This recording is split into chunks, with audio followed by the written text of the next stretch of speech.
The joint session will come to order. The chair appoints as members of the committee on the part of the House to escort the President of the United States into the chamber. The gentleman from Louisiana, Mr. Scalise. The gentleman from Minnesota, Mr. Emmer. The gentlewoman from New York, Ms. Stefanik. The gentleman from North Carolina, Mr. Hudson. The gentleman from Alabama, Mr. Palmer. The gentleman from Utah, Mr. Moore. The gentlewoman from Michigan, Mrs. McClain. The House will be in order. The House will be in order. The gentleman from Oklahoma, Mr. Cole. The gentleman from Pennsylvania, Mr. Reschenthaler. The gentleman from Kentucky, Mr. Rogers. The gentleman from New York, Mr. Jeffries. The gentlewoman from Massachusetts, Ms. Clark. The gentleman from California, Mr. Aguilar. The gentleman from California, Mr. Liu. The gentlewoman from Washington, Ms. Delbene. The gentleman from Colorado, Mr. Neguse. The gentlewoman from Illinois, Ms. Underwood. The gentlewoman from Texas, Ms. Escobar. The gentlewoman from Massachusetts, Ms. Trahan. The gentleman from Michigan, Mr. Kildee. The President of the Senate, at the direction of that body, appoints the following senators as members of the committee on the part of the Senate to escort the President of the United States into the House chamber. The Senator from New York, Mr. Schumer. The Senator from Illinois, Mr. Durbin. The Senator from Washington, Mrs. Murray. The Senator from Michigan, Ms. Stabenow. The Senator from Minnesota, Ms. Klobuchar. The Senator from Virginia, Mr. Warner. The Senator from Wisconsin, Ms. Baldwin. The Senator from Kentucky, Mr. McConnell. The Senator from South Dakota, Mr. Thune. The Senator from Wyoming, Mr. Barrasso. The Senator from West Virginia, Mrs. Capito. And the Senator from Iowa, Ms. Ernst. The members of the escort committee will exit the chamber through the lobby doors.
The Dean of the Diplomatic Corps.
Chief Justice and Associate Justices of the Supreme Court.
Mr. Speaker, the President's Cabinet.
Mr. Speaker, the President of the United States.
Look over here, Mr. President. Good to see you, Mr. President. This is about you. This is about the soul of the nation. Good to see you. Soul of the nation. Soul of the nation. Look, you see Barbara. You see Barbara Lee right here. Hey, Barbara Lee. You see Barbara Lee right now.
This guy has complete integrity. All right. Thank you for everything. You're the best. We gotta get a good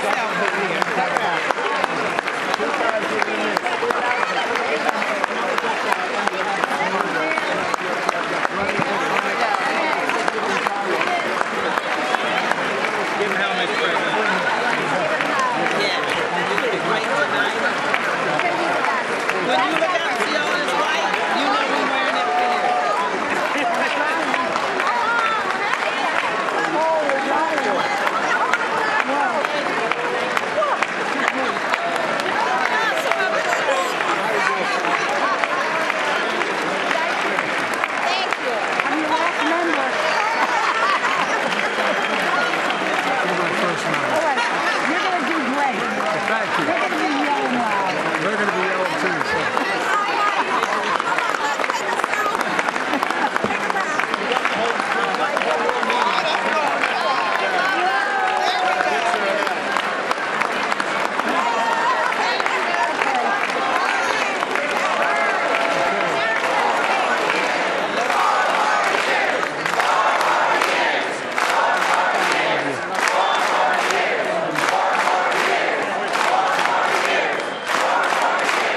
see you. God love you. All right, we're going this way? Yes, sir.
Tony.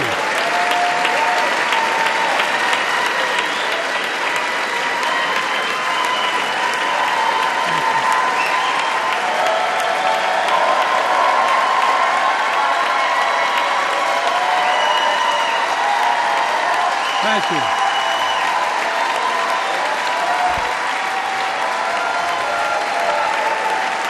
Senator Jill.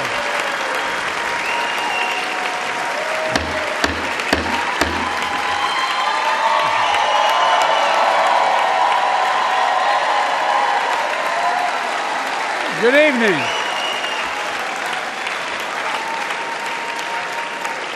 Good evening.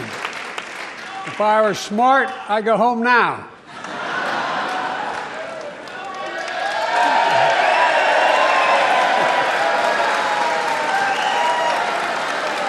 Mr. Speaker, Madam Vice President, members of Congress, my fellow Americans, in January 1941, Franklin Roosevelt came to this chamber to speak to the nation, and he said, "I address you at a moment unprecedented in the history of the Union.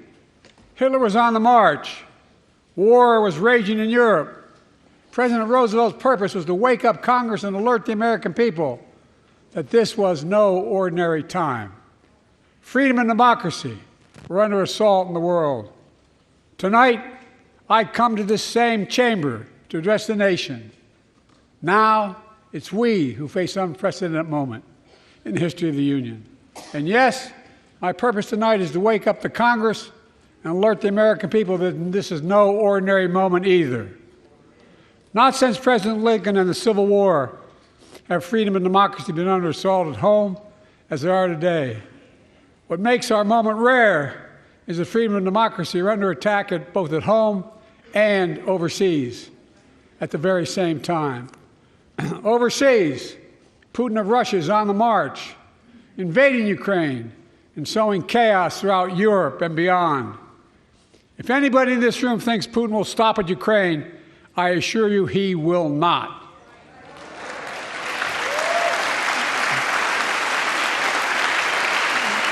But Ukraine can stop Putin. Ukraine can stop Putin if we stand with Ukraine and provide the weapons that needs to defend itself.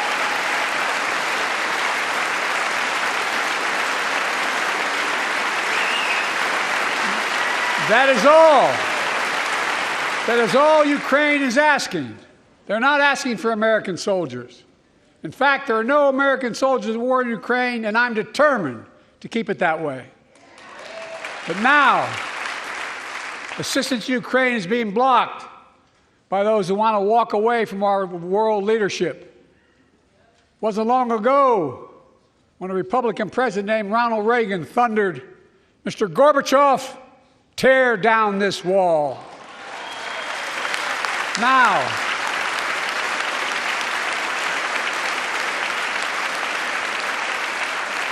Now my predecessor, a former Republican president, tells Putin, quote, "Do whatever the hell you want." That's a quote. A former president actually said that, bowing down to a Russian leader. I think it's outrageous, it's dangerous, and it's unacceptable.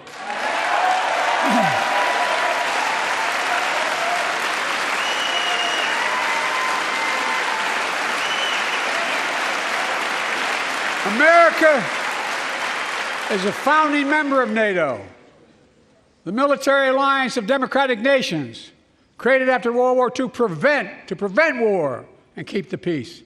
And today, we've made NATO stronger than ever. We welcomed Finland to the alliance last year. And just this morning, Sweden officially joined, and their minister is here tonight. We're going to stand up. Welcome. Welcome, welcome, welcome.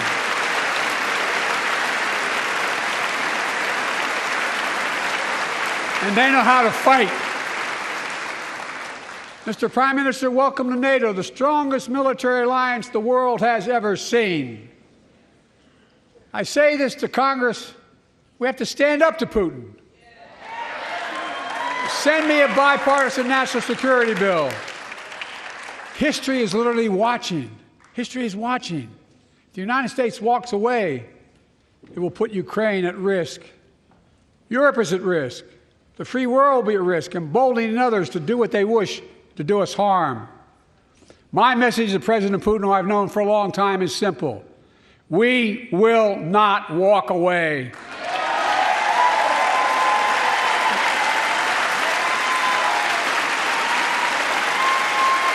We will not bow down.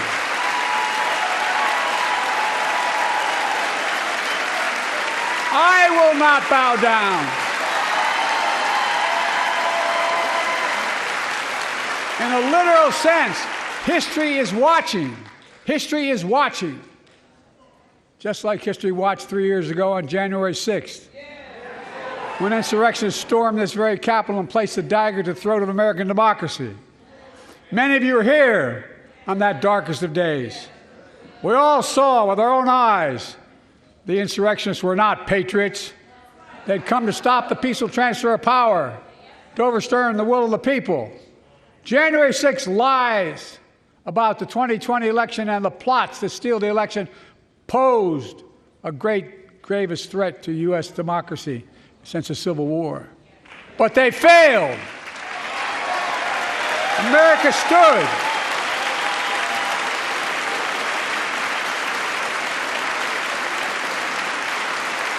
America stood strong, and democracy prevailed. We must be honest. The threat to democracy must be defended. My predecessor and some of you here seek to bury the truth about January 6th. I will not do that.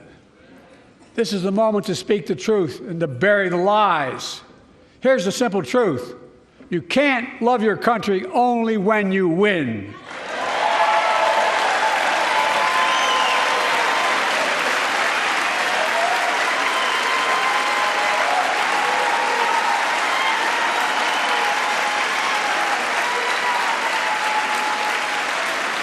As I've done ever since being elected to office, I ask all of you, without regard to party, to join together and defend democracy.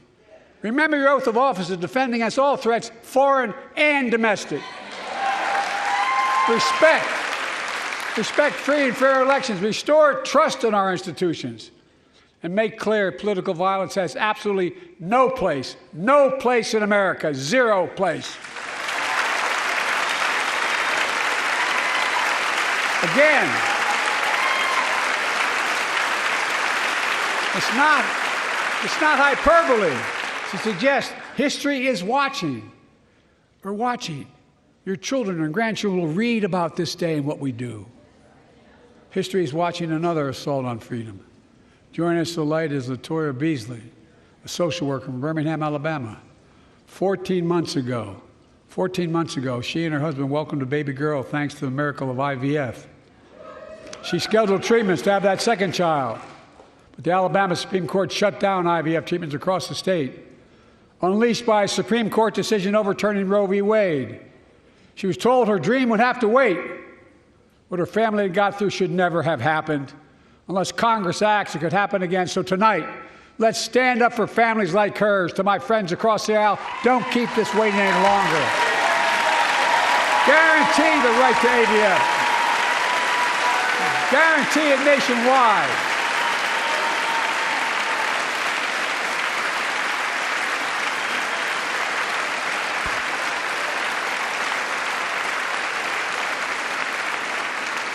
Like most Americans, I believe Roe v. Wade got it right. I thank Vice President Harris for being an incredible leader, defending reproductive freedom, and so much more.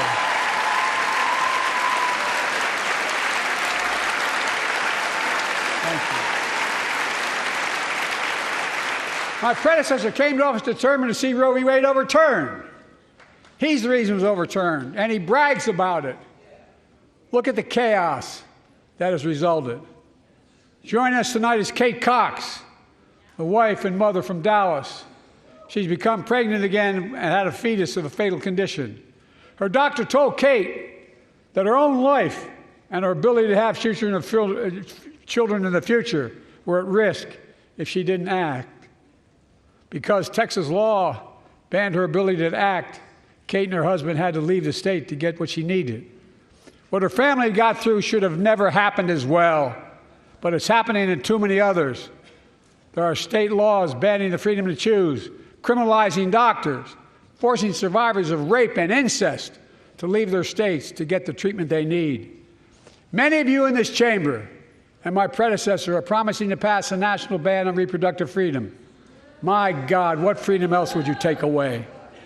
Look, it's a decision to overturn Roe v. Wade. The Supreme Court majority wrote the following, and with all due respect, justices, women are not without electoral power.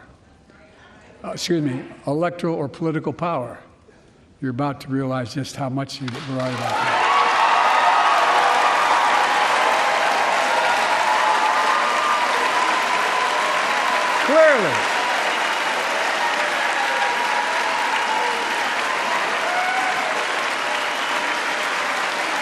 Clearly,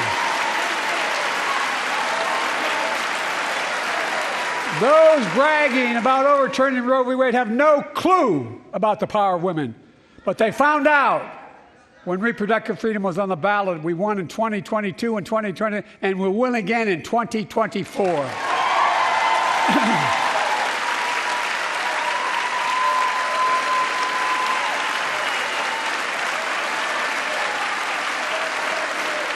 If you, the American people, send me a Congress that supports the right to choose, I promise you, I'll restore Roe v. Wade as the law of the land again.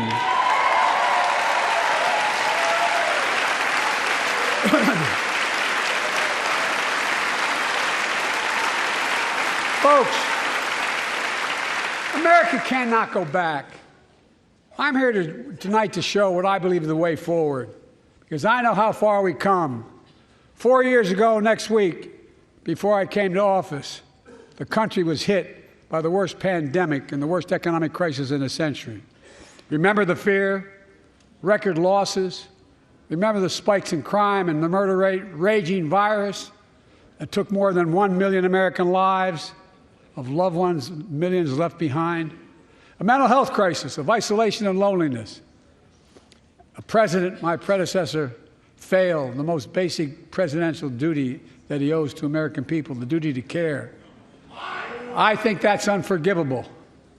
I came to office determined to get us through one of the toughest periods in the nation's history. We have. It doesn't make news, but in 1,000 cities and towns, the American people are writing the greatest comeback story never told.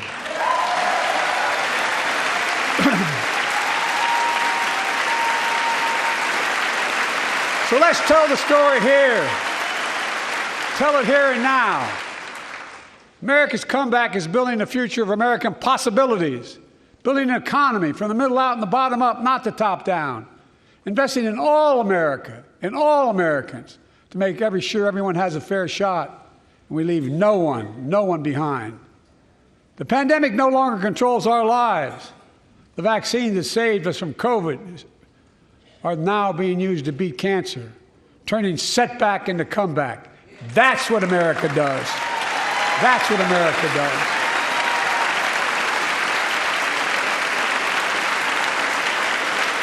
Folks, my inherited economy is on the brink. Now our economy is literally the envy of the world. 15 million new jobs in just 3 years, a record, a record. Unemployment at 50-year lows. A record 16 million Americans are starting small businesses, and each one is a literal act of hope. With historic job growth and small business growth for Black and Hispanics and Asian Americans, 800,000 new manufacturing jobs in America and counting. Where is it written we can't be the manufacturing capital of the world? We are, we will. More people have health insurance today. More people have health insurance today than ever before. The racial wealth gap is as small as it's been in 20 years. Wages keep going up, inflation keeps coming down. Inflation has dropped from 9% to 3%, the lowest in the world, and tending lower.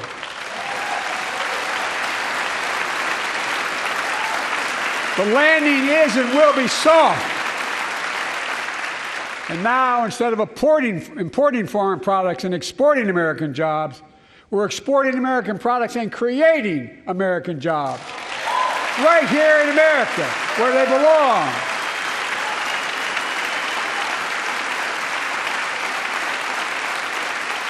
And it takes time, but the American people are beginning to feel it. Consumer studies show consumer confidence is soaring. Buy America has been the law of the land since the 1930s.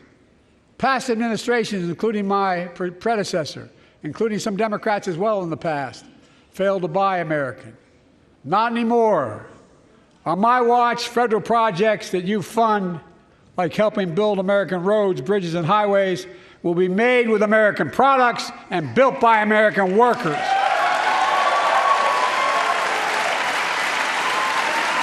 Creating good-paying American jobs.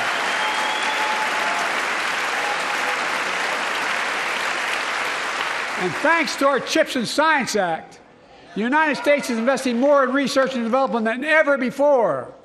During the pandemic, a shortage of semiconductors, chips, that drove up the price of everything from cell phones to automobiles. And by the way, we invented those chips right here in America. Well, instead of having to import them, private companies are now investing billions of dollars to build new chip factories here in America, creating tens of thousands of jobs. Many of those jobs paying $100,000 a year and don't require a college degree.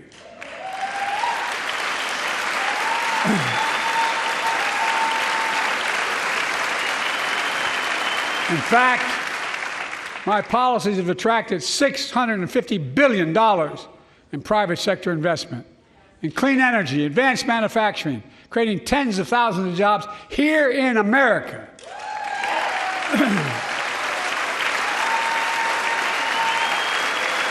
And thanks to our bipartisan infrastructure law, 46,000 new projects have been announced all across your communities. And by the way, I noticed some of you strongly voted against it, or they're cheering on that money coming in. I like it.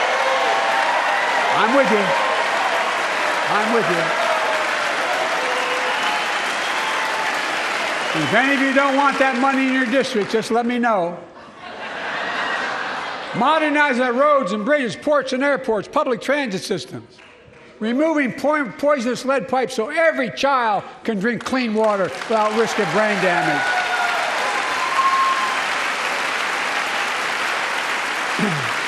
Providing affordable high-speed internet for every American, no matter where you live, urban, suburban, or rural communities, in red states and blue states.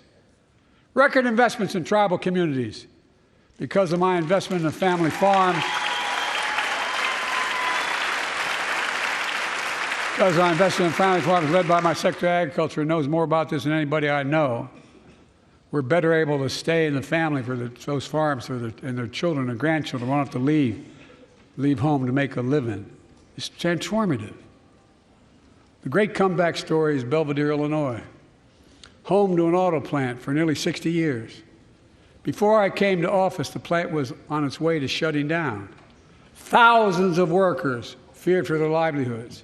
Hope was fading. Then I was elected to office, and we raised the Belvidere repeatedly with auto companies, knowing unions would make all the difference. The UAW worked like hell to keep the plant open and get these jobs back, and together we succeeded. Instead of auto factories shutting down, auto factories reopening, and new state-of-the-art battery factories being built to power those cars there at the same.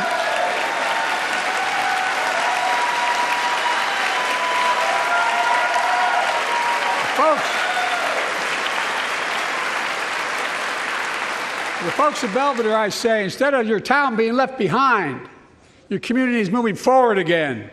Because instead of watching auto jobs of the future go overseas, 4,000 union jobs with higher wages are building the future in Belvidere right here in America.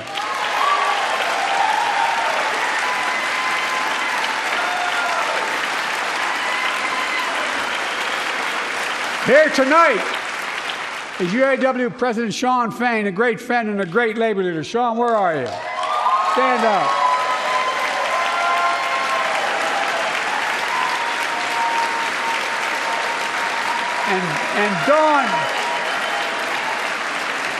And Dawn Sims, a third-generation worker, UAW worker at Belvidere.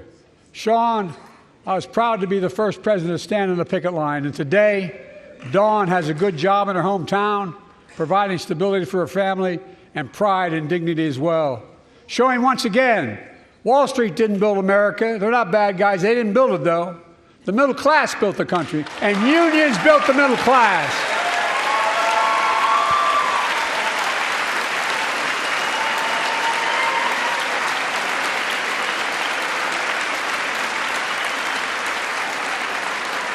I say to the American people, when America gets knocked down, we get back up. We keep going. That's America.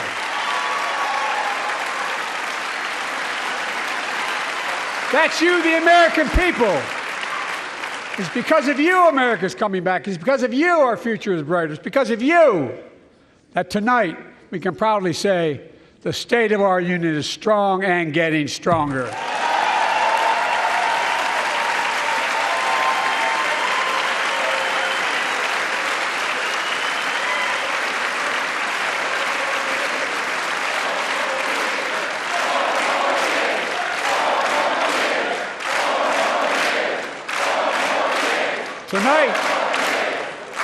Tonight, I want to talk about the future of possibilities that we can build together. A future where the days of trickle-down economics are over, and the wealthy and the biggest corporations no longer get all the tax breaks. And by the way, I understand corporations. I come from a state that has more corporations invested than every one of your states in the state of the United States combined. And I represented it for 36 years. I'm not anti-corporation, but I grew up in a home where trickle-down economics didn't put much on my dad's kitchen table. That's why I determined to turn things around so middle class does well. When they do well, the poor have a way up and the wealthy still do very well. We all do well. And there's more to do to make sure you're feeling the benefits of all we're doing. Americans pay more for prescription drugs than anywhere in the world. It's wrong, and I'm ending it.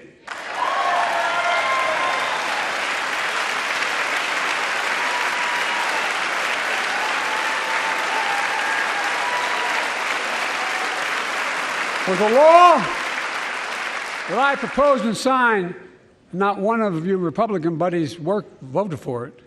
We finally beat Big Pharma.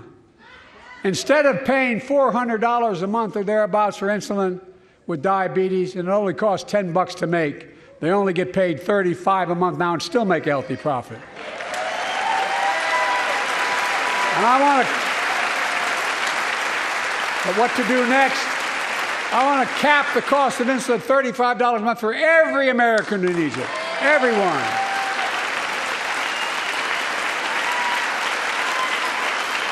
For years, people have talked about it, but finally we got it done and gave Medicare the power to negotiate lower prices on prescription drugs, just like the VA is able to do for veterans. That's not just saving seniors money, it's saving taxpayers money. We cut the federal deficit by $160 billion. Because Medicare will no longer have to pay those exorbitant prices to Big Pharma. This year, Medicare is negotiating lower prices for some of the costliest drugs on the market to treat everything from heart disease to arthritis. It's now time to go further and give Medicare the power to negotiate lower prices for 500 different drugs over the next decade. They're making a lot of money, guys. And they'll still be extremely profitable. Will not only save lives, it will save taxpayers another $200 billion. Starting next year, the same law caps total prescription drug costs for seniors on Medicare at $2,000 a year, even for expensive cancer drugs that cost $10,000, $12,000, $15,000. Now I want to cap prescription drug costs at $2,000 a year for everyone. Folks, I'm going to get in trouble for saying that, but if you want to get in Air Force One and fly to Toronto, Berlin, Moscow, even Moscow probably. And bring your prescription with you, and I promise you I'll get it for you for 40% the cost you're paying now. Same company, same drug, same place. Folks, the Affordable Care Act, the old Obamacare, is still a very big deal.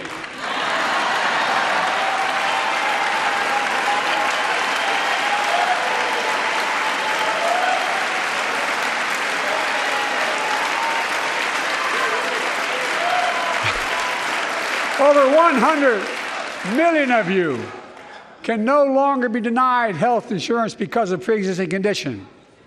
Well, my predecessor and many in this chamber want to take this prescription drug away by repealing the Affordable Care Act. I'm not going to let that happen. We stopped you 50 times before and we'll stop you again. In fact, I'm not only protecting it, I'm expanding it. The enacted tax credits of $800 per person per year reduce health care costs for millions of working families. That tax credit expires next year. I want to make that savings permanent.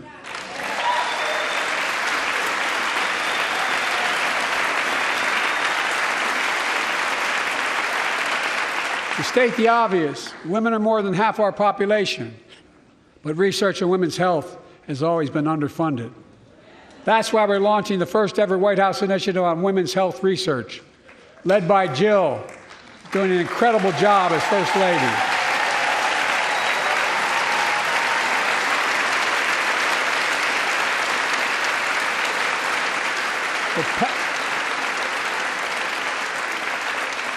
We'll pass my plan for $12 billion to transfer women's health research and benefit millions of lives all across America.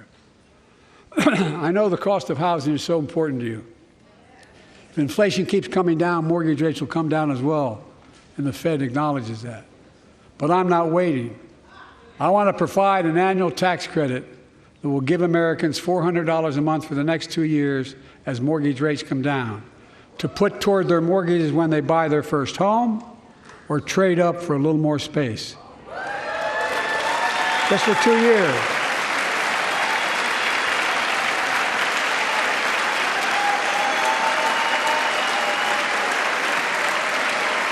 And my administration is also eliminating title insurance on federally backed mortgages.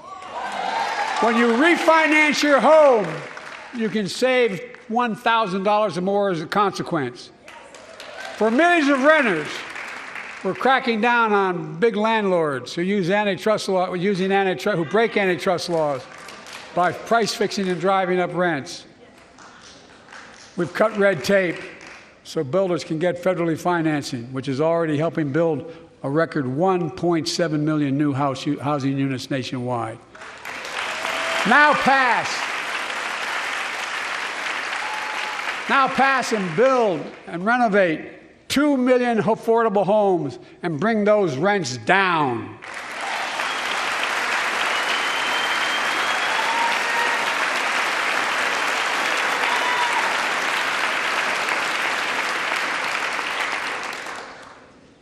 To remain the strongest economy in the world, we need to have the best education system in the world.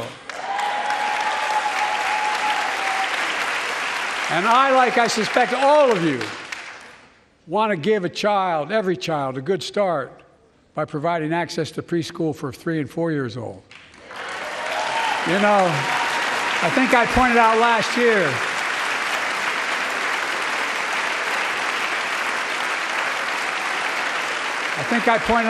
year, that children coming from broken homes where there's no books, they're not read to, not spoken to very often, start school, kindergarten, or first grade, having heard 1 million fewer words spoken. Well, studies show that children who go to preschool are nearly 50% more likely to finish high school, go on to earn a 2- and 4-year degree, no matter what their background is.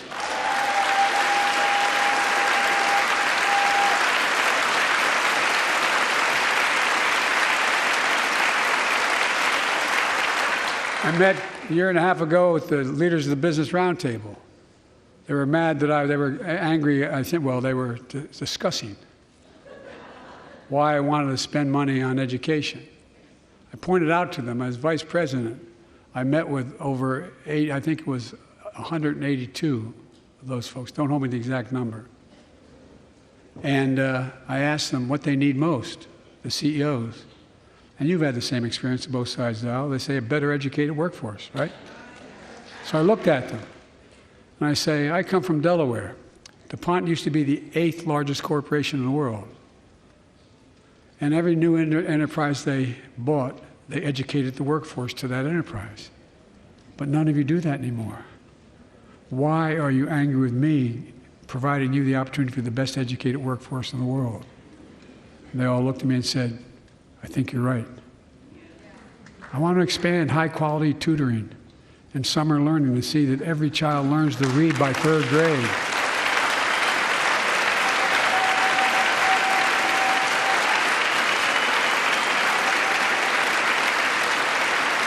I'm also connecting local businesses and high schools so students get hands-on experience and a path to a good-paying job whether or not they go to college.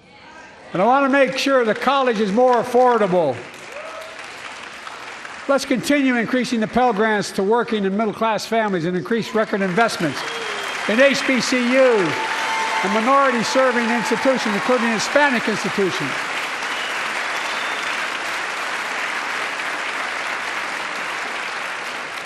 When I was told I couldn't universally just change the way in which we dealt with student loans, I fixed 2 student loan programs that already existed to reduce the burden of student debt for nearly 4 million Americans, including nurses, firefighters, and others in public service. Like Keenan Jones, a public educator from Minnesota, who's here with us tonight. Keenan, where are you? Keenan, thank you. He's educated hundreds of students so they can go to college, Now he's able to help, after debt forgiveness, get his own daughter to college.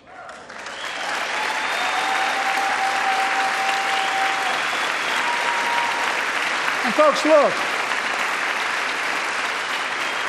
such relief is good for the economy because folks are now able to buy a home, start a business, start a family.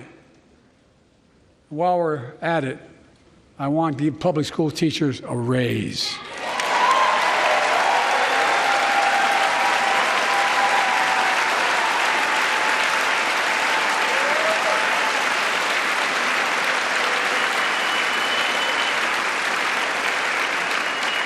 And by the way, the first couple of years, we cut the deficit. Now, let me speak to the question of fundamental fairness for all Americans. I've been delivering real results in fiscally responsible ways. We've already cut the federal deficit. We've already cut the federal deficit over $1 trillion. I signed the bipartisan deal to cut another $1 trillion in the next decade. It's my goal to cut the federal deficit another $3 trillion by making big corporations and the very wealthy finally beginning to pay their fair share.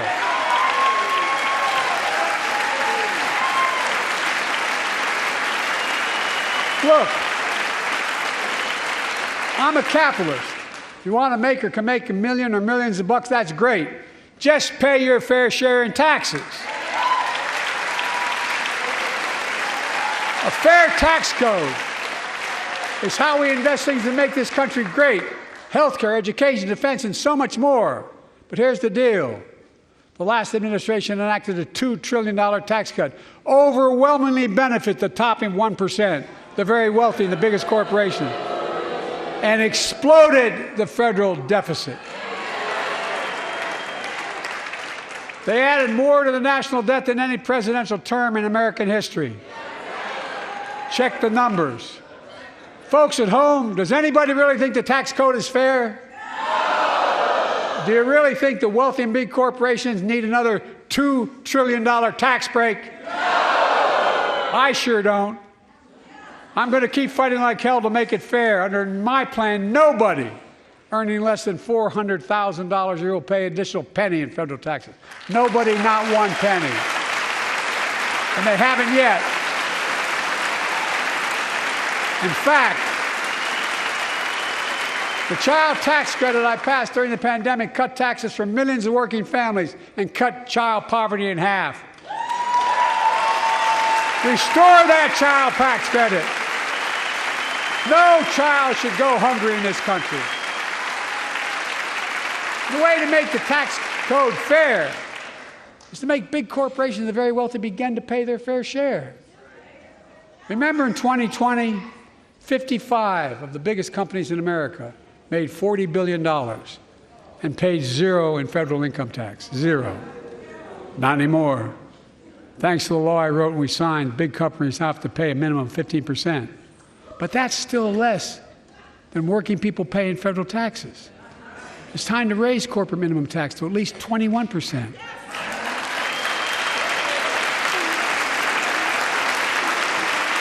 So every big corporation finally begins to pay their fair share.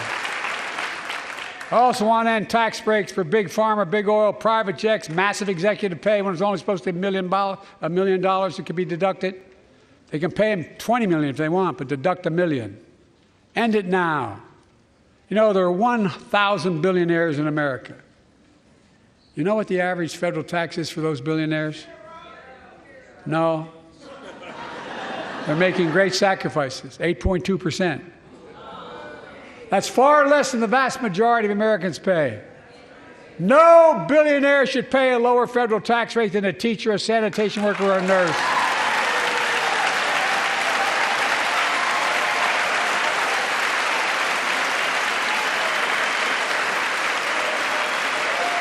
I propose a minimum tax for billionaires of 25%, just 25%. You know what that would raise? That would raise $500 billion over the next 10 years. And imagine what that could do for America. Imagine a future with affordable child care. Millions of families can get they need to go to work to help grow the economy. Imagine a future with paid leave, because no one should have to choose between working and taking care of their sick family member. Imagine the future of home care and elder care and people living with disabilities so they can stay in their homes and family caregivers can finally get the pay they deserve. Tonight, let's all agree once again to stand up for seniors. Many of my friends on the other side of the aisle want to put Social Security on the chopping block. If anyone here tries to cut Social Security, Medicare, or raise the retirement age, I will stop you.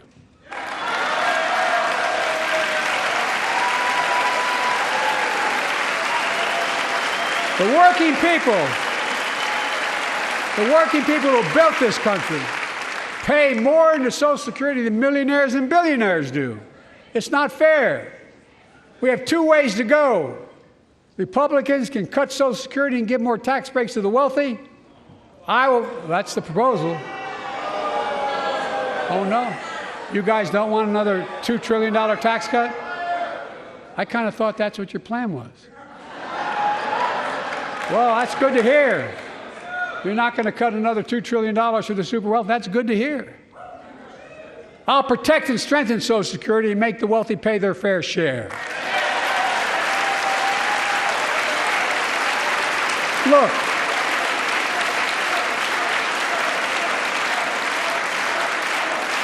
too many corporations raise prices to pad their profits, charging more and more for less and less. That's why we're cracking down on corporations that engage in price gouging and deceptive pricing, from food to health care to housing. In fact, the snack companies think you won't notice if they change the size of the bag and put a hell of a lot fewer, same size bag, put fewer chips in it. No, I'm not joking. It's called shrinkflation. Pass Bobby Casey's bill and stop this. I really mean it.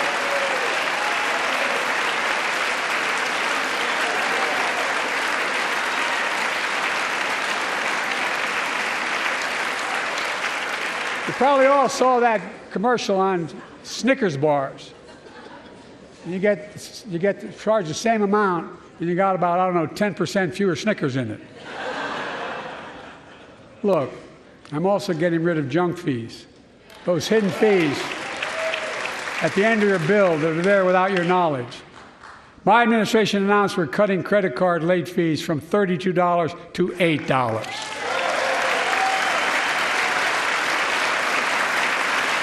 Banks and credit card companies are allowed to charge what it costs them to instigate the collection.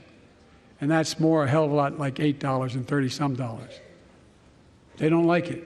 The credit card companies don't like it. But I'm saving American families $20 billion a year with all the junk fees I'm eliminating.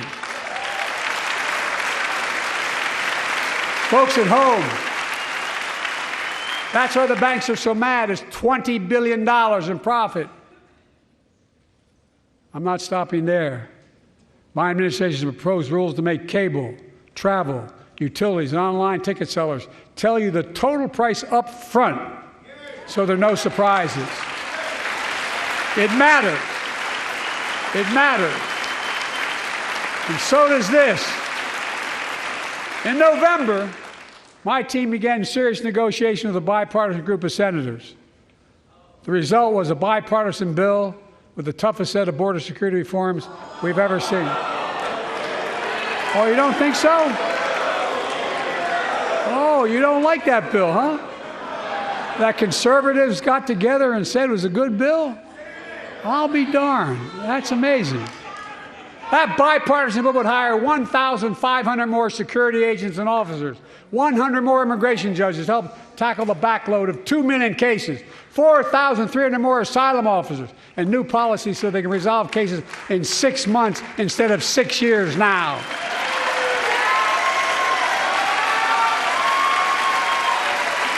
What are you against? 100 more high-tech drug detection machines to significantly increase the ability to screen and stop vehicles smuggling fentanyl into America. That's killing thousands of children. This bill would save lives and bring order to the border. It will also give me and any new president new emergency authority to temporarily shut down the border when the number of migrants at the border is overwhelming. The Border Patrol Union has endorsed this bill. The Federal Chamber of Commerce is, yeah. You're saying low. Look at the facts. I know you know how to read.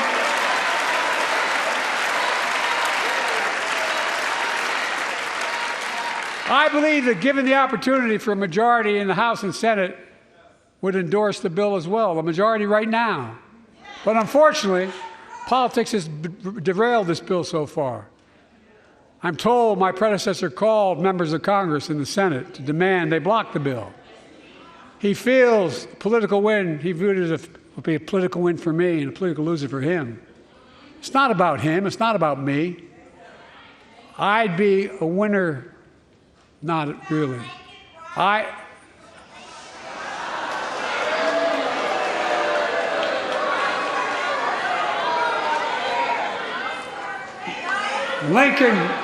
Lincoln Riley, an innocent young woman who was killed by an illegal. That's right. But how many of the thousands of people being killed by illegals? To her parents, I say, my heart goes out to you, having lost children myself. I understand. But look, if we change the dynamic at the border, people pay these smugglers $8,000 to get across the border because they know if they get by and let into the country, it's 6 to 8 years before they have a hearing. And it's worth taking the chance of the $8,000. But if it's only 6 weeks, the idea is it's highly unlikely that people will pay that money and come all that way knowing that they'll be able to be kicked out quickly. Folks, I would respectfully suggest my Republican friends owe it to the American people, get this bill done. We need to act now.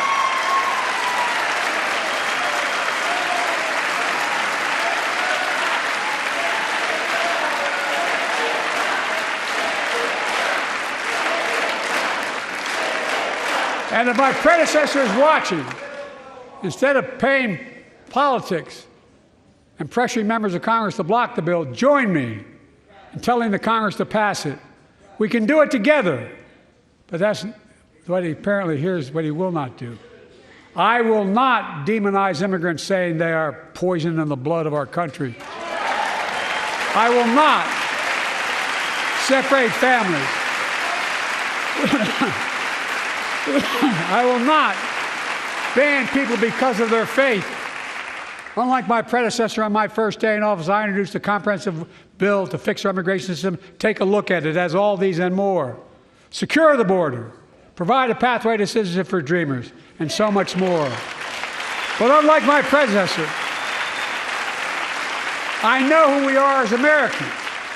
We're the only nation in the world with a heart and soul that draws from old and new. Home to Native Americans, and ancestors have been here for thousands of years. Home to people of from every place on earth.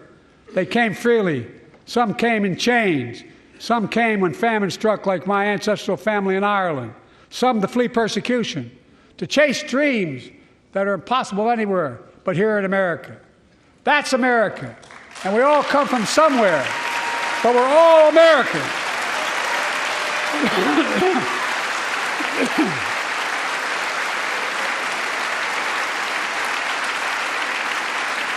Look, folks, we have a simple choice.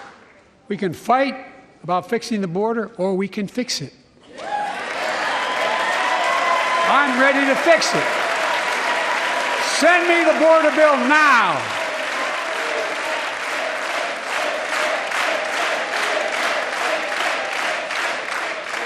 A transformational moment in history happened 59 years ago today in Selma, Alabama.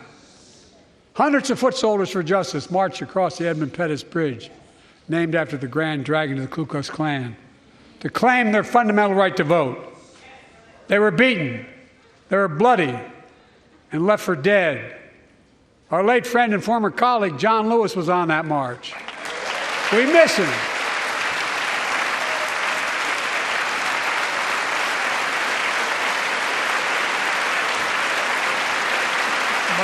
Joining us tonight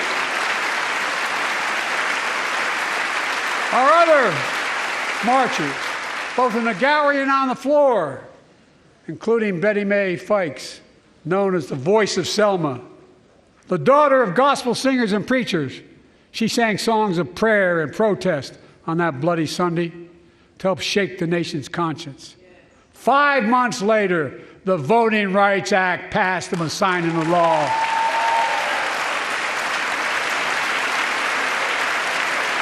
Thank you. Thank you, thank you, thank you.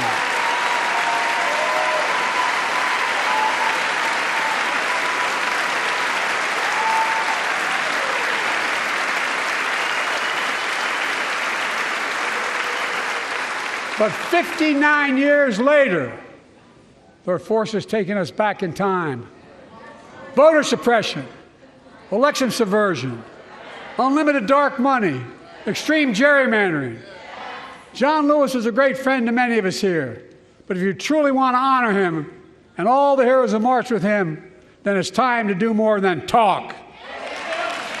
Pass the Freedom to Vote Act, the John Lewis Voting Rights Act.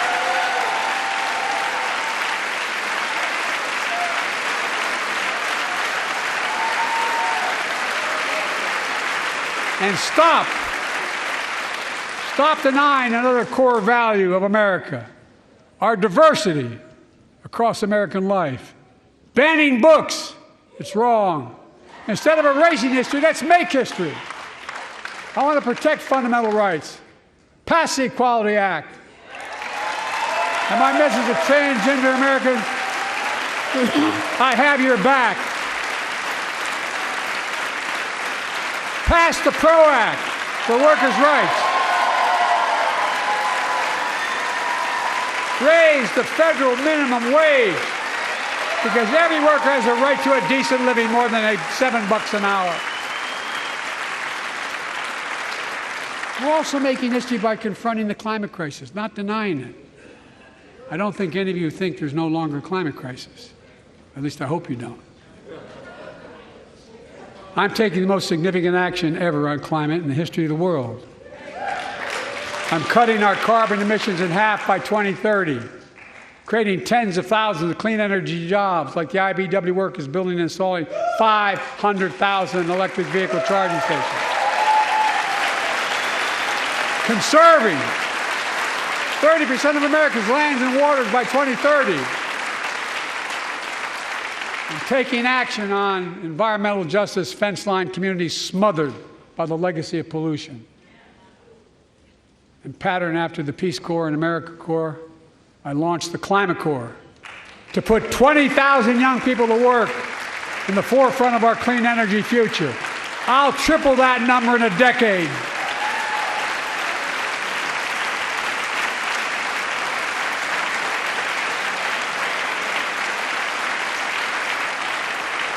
To state the obvious, all Americans deserve the freedom to be safe. And America is safer today than when I took office. The year before I took office, murder rates went up 30%. 30% they went up. The biggest increase in history. It was then, through my American Rescue Plan, which every American voted against, I might add, we made the largest investment in public safety ever. Last year, the murder rate saw the sharpest decrease in history. Violent crime fell to one of its lowest levels in more than 50 years. But we have more to do. We have to help cities invest in more community police officers, more mental health workers, more community violence intervention. Give communities the tool to crack down on gun crime, retail crime, and carjacking. Keep building trust, as I've been doing by taking executive action on police reform and calling for it to be the law of the land. Directing my cabinet to review the federal classification of marijuana and expunging thousands of convictions for the mere possession, because no one should be jailed for simply using or have it on their record. Take on crimes of domestic violence. I'm ramping up the federal enforcement of the Violence Against Women Act that I proudly wrote when I was a senator, so we can finally finally end the scourge against women in America.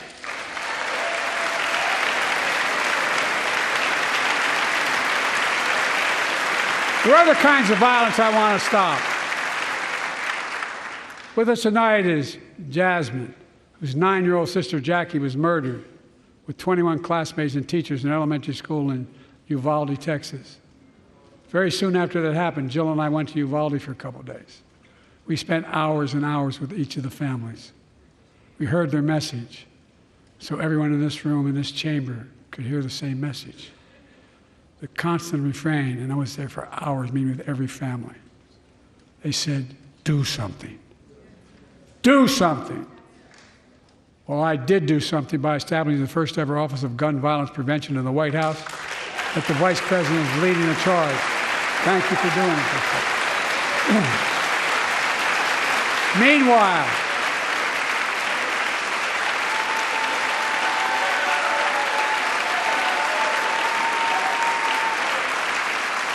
Meanwhile, my predecessor told the NRA he's proud he did nothing on guns when he was president. Oh. After another shooting in Iowa recently, he said, when asked what to do about it, he said, just get over it. There's his quote, just get over it. I say, stop it. Stop it, stop it, stop it.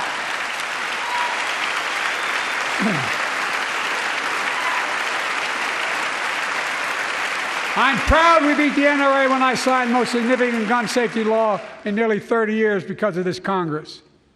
We now must beat the NRA again. I'm demanding a ban on assault weapons and high-capacity magazines.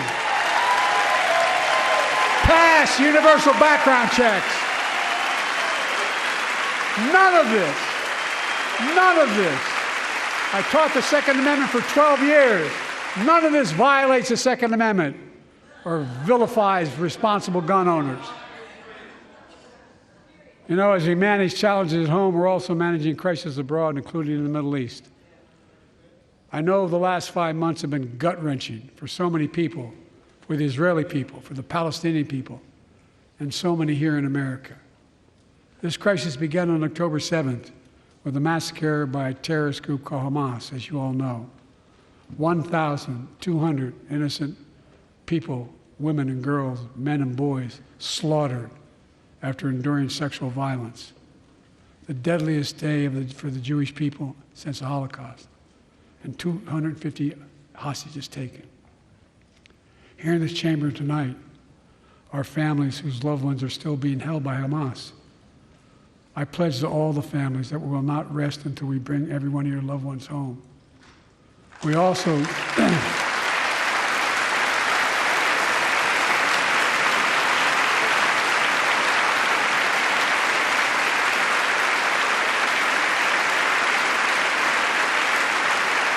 We will also work around the clock to bring home Evan and Paul, Americans being unjustly detained by the Russians and others around the world. Israel has the right to go after Hamas. Hamas ended this conflict by releasing hostages, laying down arms, could end it by releasing the hostages, laying down arms, and surrendering those responsible for October 7th. But Israel has Israel has an added burden because Hamas hides and operates among the civilian population like cowards, under hospitals, daycare centers, and all the like. Israel also has a fundamental responsibility, though, to protect innocent civilians in Gaza.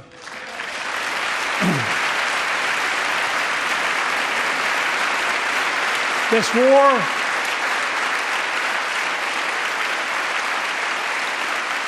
has taken a greater toll on innocent civilians than all previous wars in Gaza combined. More than 30,000 Palestinians have been killed, most of whom are not Hamas. Thousands and thousands of innocent women and children, girls and boys, also orphaned.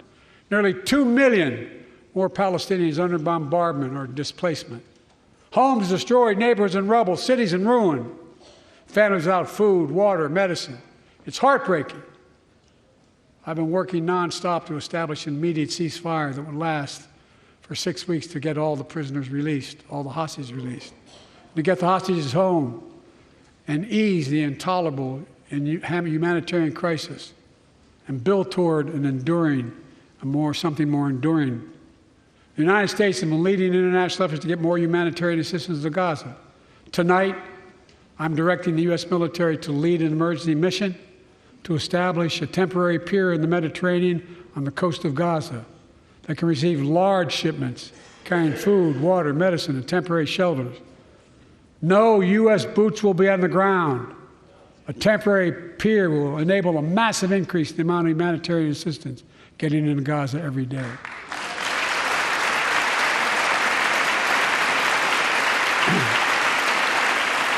And Israel must do its part.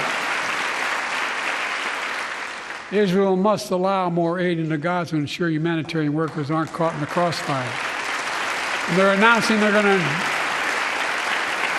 have a crossing in northern Gaza. To the leadership of Israel, I say this: humanitarian assistance cannot be a secondary consideration or a bargaining chip. Protecting and saving innocent lives has to be a priority. As we look to the future, the only real solution to the situation is a two-state solution over time.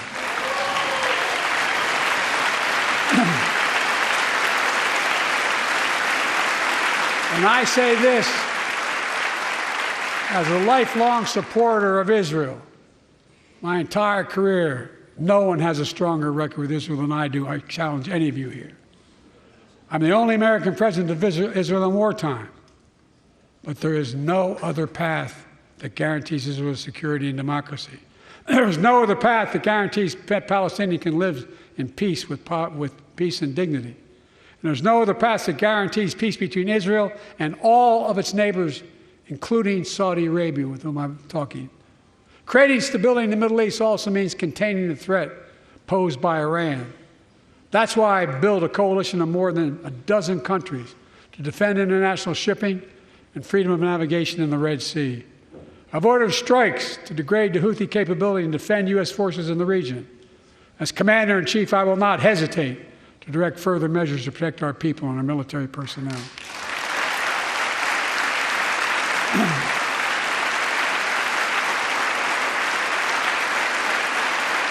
For years, I've heard many of my Republican and Democratic friends say that China is on the rise and America is falling behind. They've got it backwards. I've been saying it for over 4 years, even when I wasn't president. America's rising. We have the best economy in the world. And since I've come to office, our GDP is up, our trade deficit with China is down to the lowest point in over a decade. And we're standing up against China's unfair economic practices. We're standing up for peace and stability across the Taiwan Straits. I've revitalized our partnership and alliance in the Pacific. India, Australia, Japan, South Korea, the Pacific Islands. I've made sure that the most advanced American technologies can't be used in China, not allowing to trade them there. Frankly, for all this tough talk on China, it never occurred to my predecessor to do any of that. I want competition with China, not conflict. And we're in a stronger position to win the conflict of the 21st century against China than anyone else, for that matter, than any time as well. Here at home, I've signed over 400 bipartisan bills, but there's more to pass my unity agenda. Strengthen penalties on fentanyl trafficking. You don't want to do that, huh? Pass bipartisan privacy legislation to protect our children online. Harness the promise of AI to protect us from peril. Ban AI voice impersonations and more. And keep our truly sacred obligation to train and equip those we send into harm's way and care for them and their families when they come home and when they don't.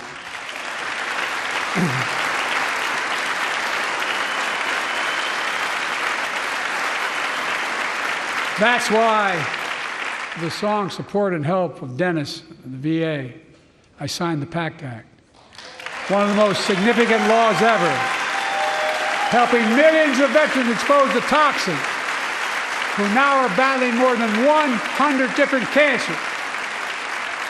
Many of them don't come home, but we owe them and their families support. We owe it to ourselves to keep supporting our new health research agency called ARPA-H, and remind us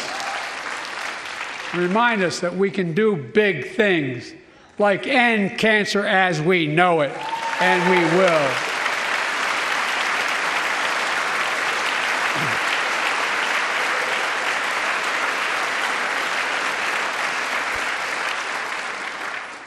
Let me close with this. Yay.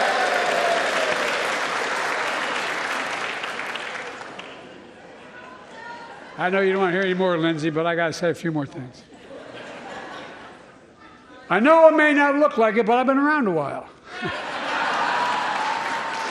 When you get to be my age, certain things become clearer than ever. I know the American story. Again and again, I've seen the contest between competing forces in the battle for the soul of our nation, between those who want to pull America back to the past and those who want to move America into the future. My lifetime has taught me to embrace freedom and democracy, a future based on core values that have defined America: honesty, decency, dignity, equality, to respect everyone, to give everyone a fair shot, to give hate no safe harbor. Now, other people my age see it differently. The American story of resentment, revenge, and retribution, that's not me. I was born amid World War II, when America stood for the freedom of the world. I grew up in Scranton, Pennsylvania, and Claymont, Delaware, among working-class people who built this country.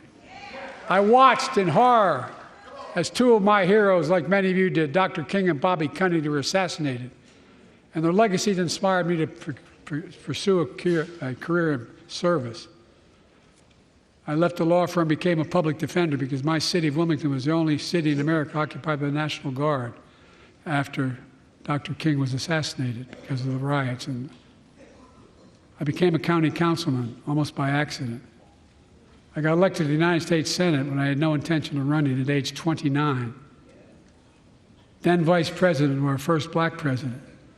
Now president to the first women vice president.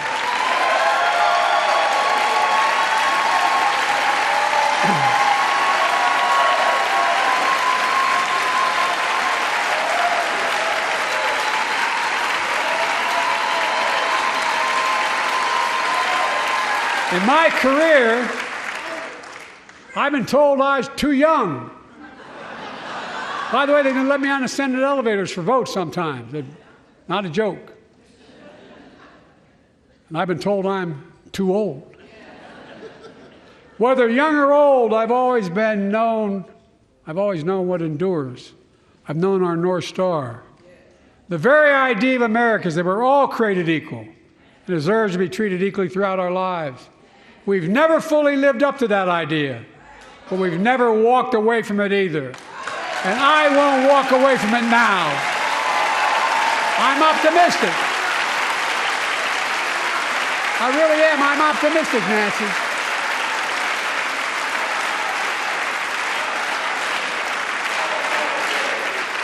My fellow Americans, the issue facing our nation isn't how old we are. It's how old are our ideas. Hate, anger, revenge, retribution are the oldest of ideas. But you can't lead America with ancient ideas that only take us back. You lead America, the land of possibilities. You need a vision for the future and what can and should be done. Tonight you've heard mine. I see a future where defending democracy, you don't diminish it. I see a future where we restore the right to choose and protect our freedoms, not take them away. I see a future where the middle class finally has a fair shot and the wealthy have to pay their fair share in taxes. I see a future where we save the planet from the climate crisis and our country from gun violence. Above all, I see a future for all Americans. I see a country for all Americans. And I will always be president for all Americans because I believe in America. I believe in you, the American people. You're the reason we've never been more optimistic about our future than I am now.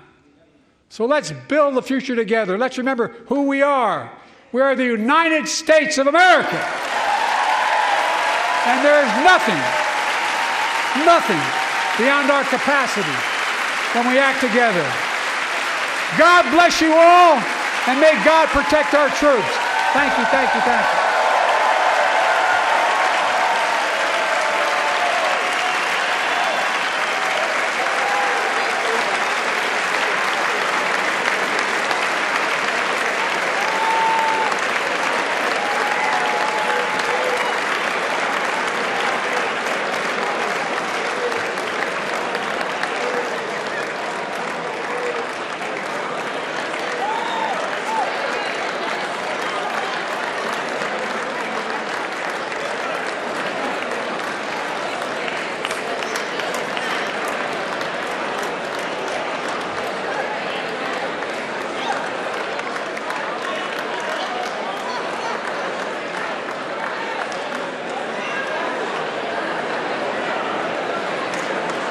Bobby, I didn't embarrass you, did I? Mr. President, Stuart was working there.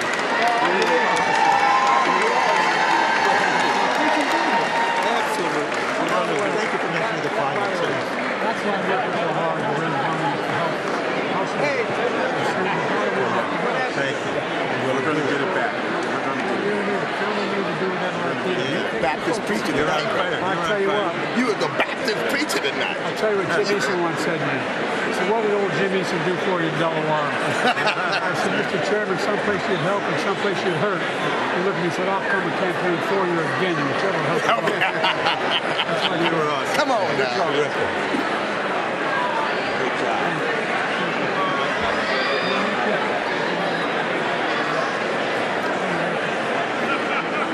Good job. Great job. Great job. Believe it. Be lively. That was a sermon tonight. Thank you. Hell, very nice.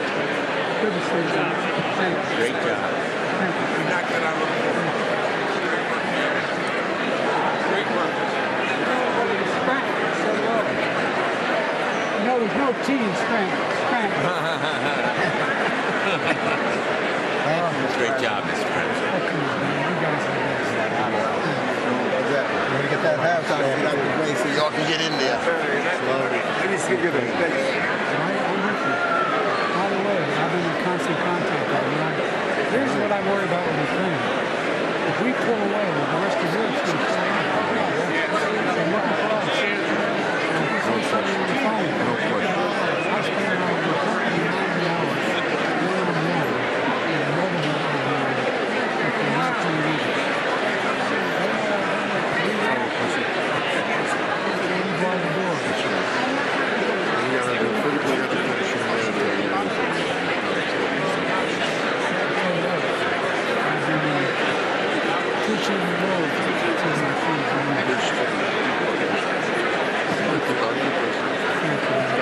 We're going to get a deal done on Ukraine. We have to. Yes.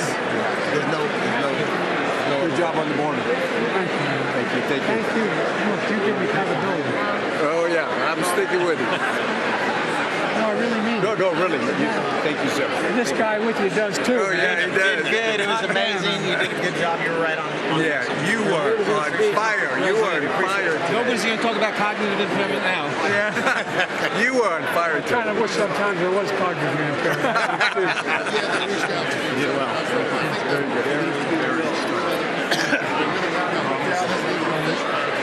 He's working real hard.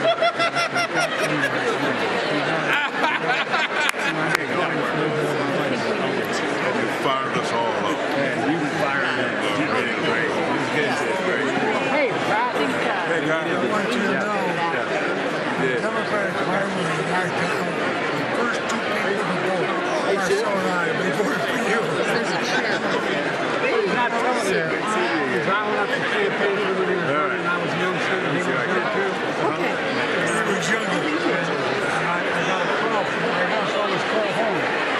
Try to see if I can get out of the way. And I get out of the way, some of y'all can take this.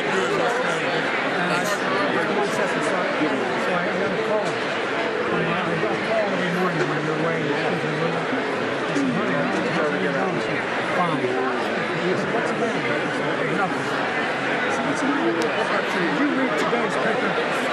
I said, no. I said, they don't have as many things in Vermont. I said, headline, top of the polls, Biden, poorest man in Congress. Is that true? That's true, like I was cheating on somebody. I was coming in to make the second choice. But you didn't. President, Thank you, Molly Strong. Thank you so much. By the way, until it's all done, you said that was very confusing. No, I mean, thank you.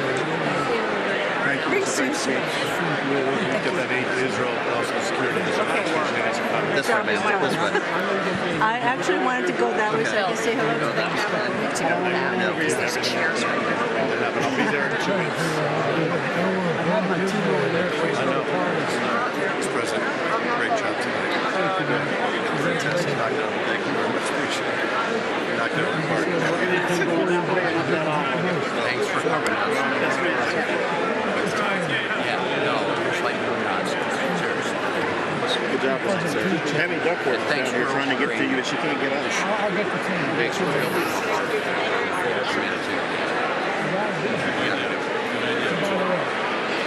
Mr. President.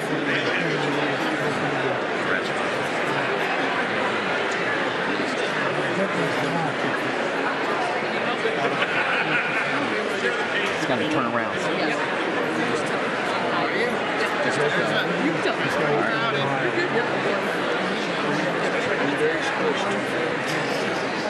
Hey, man, then we can swap with you. How about that? Sorry about that.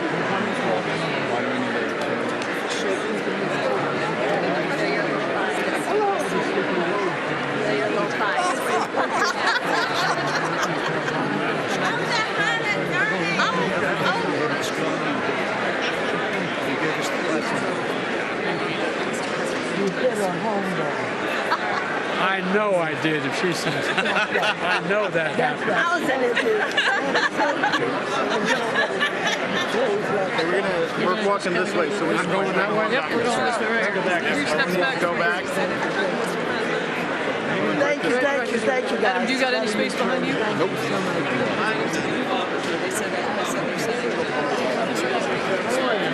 Good. We're going to see you for the first debate in my district, Texas State. Right where LBJ's statue stands. Say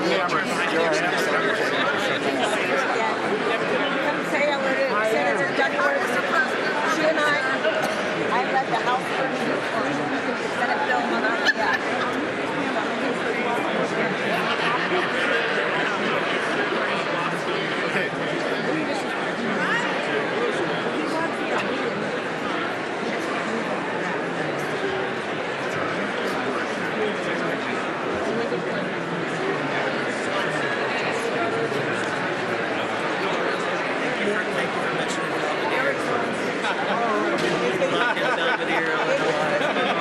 I shouted real loud. I hope you heard it.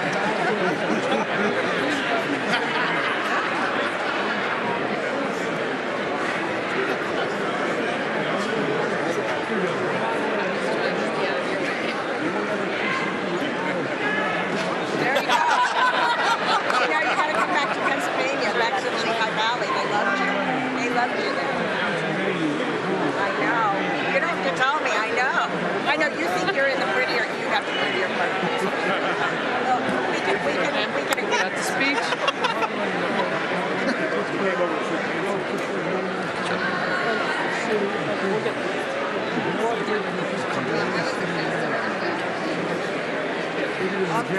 Yeah, that's right. That's right. You knocked it out of the park. Knocked around. I don't want to get in front of them. It's the best ever. That's really good. Mr. President, you brought the Irish fire tonight. We appreciate it, sir. You know, when I went over to I spoke in Hollywood. I was there, Mr. President. It was incredible. After I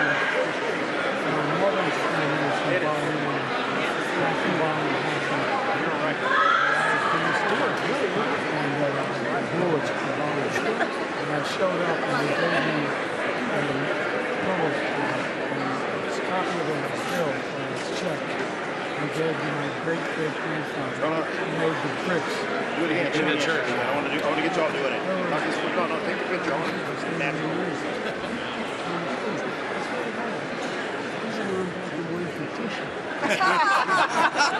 We're gonna get you to the Indy 500. You kicked ass and took name. Sorry.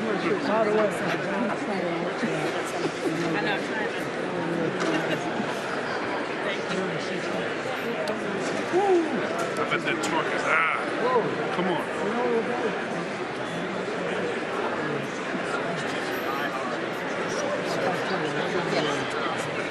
I've had the Secret Service test track, which is an older thing.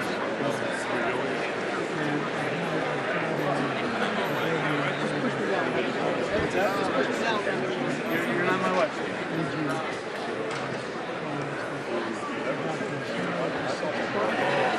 And you're a torque junkie like me.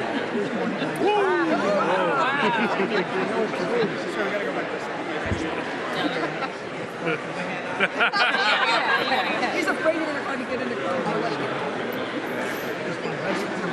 Oh yeah, it's your BFF. If I can get him to do this.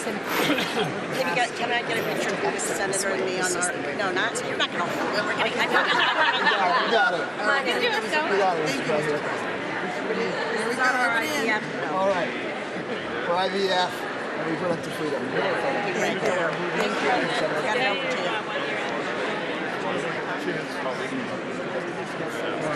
We'll try to get out of here.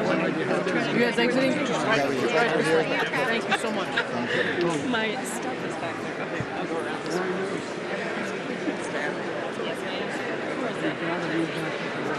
Can you take this? Yes. How are you, ma'am? Good. I saw you earlier. How's everything going? Yeah, good.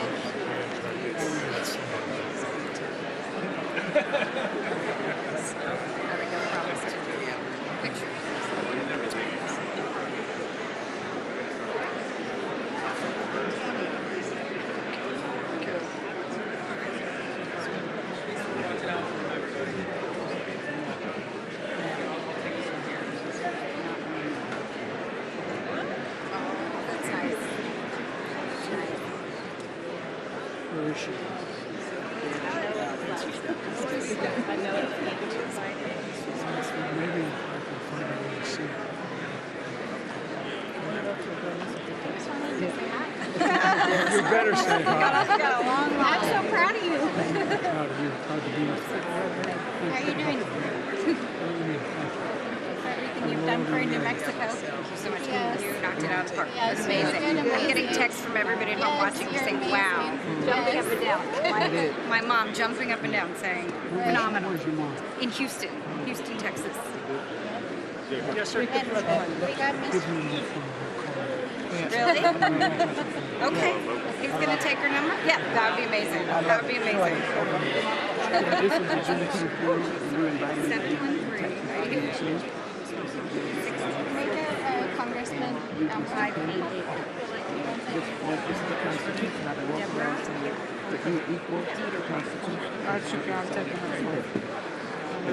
I'm here. How are you? Long time no see. So I'm going to try right here. Oh my gosh. Yes, sir. You're on 12. HR 4. Yes, sir. HR 40. Great. You kidding? Congresswoman, should we take a photo right here? Right here. There we go. Excellent. Sounds good. Excellent. Did you get a signing, too? I did. I got multiple. Thank you. Thank you. Excellent. We appreciate you. I'm out of your life and out of your world. Right this way. Thank you. I have stuff back here that I have to do. Right, I think around is probably best. It's a great picture for Governor Trump. Give me the number for you. For the governor's staff. There you go. Yes, yes, yes, yes. Yes.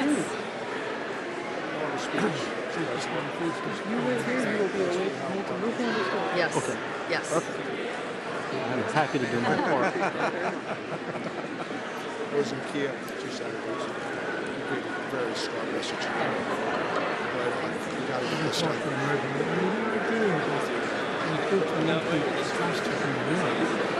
have some kind of relationship with him. I talked to Mom last night. I said the Chinese are watching. Everybody's watching. The world's watching. Seminal moment in American world history right now. I agree, and I want to joke and say history's watching. We're going to write about this one. I don't mean my speech, I mean this one. They'll write about that speech. They're going to write about this. They're going to write about the speech. Good to see you. Dave Amo from Rhode Island. Good to I'll see be you. here. I didn't get you guys job. I was happy you're here, little man. Congressman, if you go to the aisle, My 12-year-old referred to you as her BFF. I sent a photo and she said, oh, it's my BFF. Do me a favor. She said, don't forget to tell him he invited me to the White House. Well, I did. You did. Oh, I know. Okay, who do I talk to? You got a number? Yes, sir.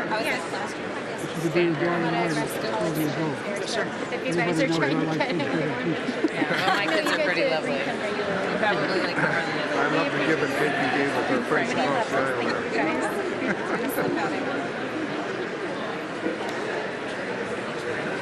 Mr. President, former Congressman from Detroit, and what you've accomplished for those people is sensational. It really is.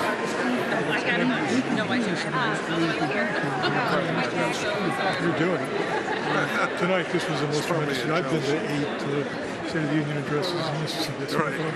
Thank you for being for the country. Eugene, my best friend. Right here. Catherine Klein. This is my best friend, Catherine. I love her. So we have a very important conversation. Good to see you. My daughter, Greta, met you at the member picnic. You were so kind. You held her up. She said, what do I call it? You said college. Preschool. On President's Day, had them paint pictures, and she has insisted that I give you the painting. She painted a view. By the way, am I here tomorrow? Yes, sir. Where are you tomorrow? I'm here in Columbus. My wife's outside, so you might see If you have a chance, come over to the Oval. We'll give you a time. I frame all these pictures. Well, she is enamored with you, and it makes parenting hard because you said call her Joe. We say President Biden, but she Joe is good enough. Okay, so give me the time. Yes, sir. and I put on the back. The information coming out. Thank you. Mr. President, you kicked ass. That was so fantastic. You know, I could. But I thought it was the right thing to do. Simply was. Yeah, you're good, Admiral Faye. I got you. I know you are, ma'am. No tails apart. Put on those glasses and Harry Truman said, they said, give him hell. Harry says, I'm not giving him hell. I'm just telling the truth. They think it's hell. That's exactly right. They don't like to hear it. Mr. President, you were fantastic. Thank you You're so an much. excellent president. I love it. Michigan loves you so much, Mr. President. We're excited to have you there as much as you I am want. holding up everybody How are here. you? Thank you very much. I'm so sorry to see you guys waiting. Privilege. And by the way, all kidding aside, this is very true. I mean, really truly, you think about it. They tell us in this chief all the time. You're the finest fighting force in the history of the world. I don't think in history of the world. Stop! I didn't No one, excuse my expression, is a patch on my back because of you. I really mean it. Think of what you do. Everywhere I go, and some of you have been to these international meetings I go to, the CEO and the CEO, the president pull me aside and go, okay, you gotta stay with us. We need you. We need you military. We want our democracy to be and not lose. There's so much at stake if we lose it. In Iran, I mean, Ukraine. I mean, it's so much bigger. Oh, it just drives me crazy. Thank you. Thanks for accepting the appointment. About time we had someone strong running around. Anyway. Well, thanks. Thanks. Mr. President, I'm the ambassador of Romania. Well, how are you? I spent a lot of time in your country, as you know. I know, twice, 2009. That's exactly right. Spent a lot of time. And Dr. Biden. Yeah. I was worried she wasn't going to come home. Yeah. He told me once. Yeah, and we have a picture. Sure. Yeah. No way. Okay. The best part of the speech was.